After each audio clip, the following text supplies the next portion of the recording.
Hello guys, আসসালামু আলাইকুম। আজকে সকাল সকাল চলে গেলাম মাঠে ঘুরতে এবং আমার যে কয়েকদিন আগে কলাই বুনেছি পাট কেটে, তারপরে কলাই বেরিয়েছে কিনা তা দেখার জন্য। এবং যেতে যেতে দেখলাম কয়েকজন চাষি পাট কাটছে আমার পাশের ক্ষেতেই। পাট কাটা দেখছি এবং তোমাদেরকেও দেখাচ্ছি। আমার যেদিনকে কাটি সেদিনকে তোমাদেরকে ভালোভাবে দেখাতে পারিনি, যেহেতু আমি নিজেও কাজ করছিলাম।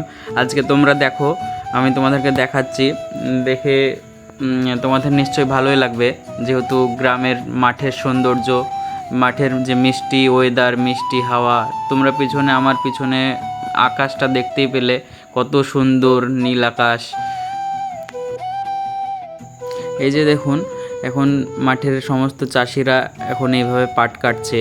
অনেকে পাটের পাতা কেটে নিয়ে যাচ্ছে, তারাও পাট কেটে হেল্প করছে। তারপরে এই যে গ্রামের সুন্দর দৃশ্য, এগুলো শহরে দেখা যাবে না।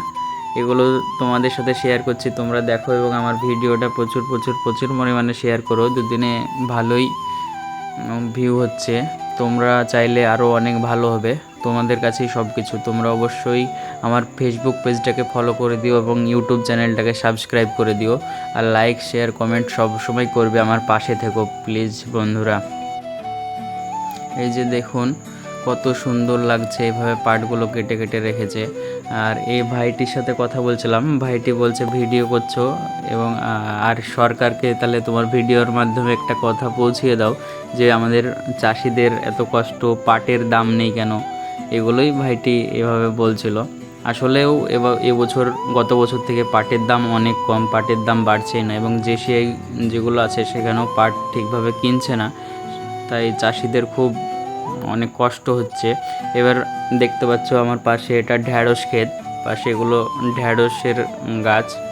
তারপর আমি আমার ক্ষেতের দিকে যাচ্ছি, আমার ক্ষেতে কলাই দেখার জন্য।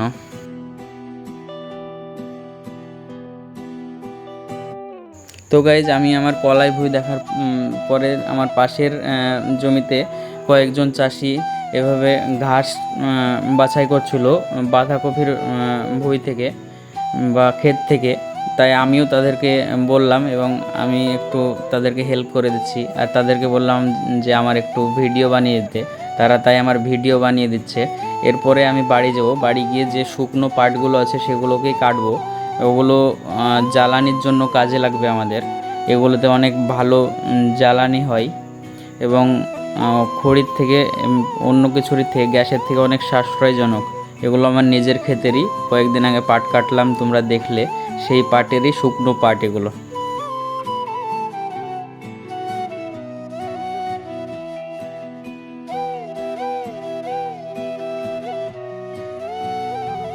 তো গাইজ, তোমরা দেখতে পাচ্ছ আমার শুকনো পাটগুলো কাটা হয়ে গিয়েছে। এইভাবে আমি আটি আটি করে বেঁধে রাখছি। এগুলো পরে জ্বালানি হবে। আর আজকের ভিডিওটা এখানেই শেষ করছি। আর তোমরা লাইক, শেয়ার, কমেন্ট করে পাশে থেকো।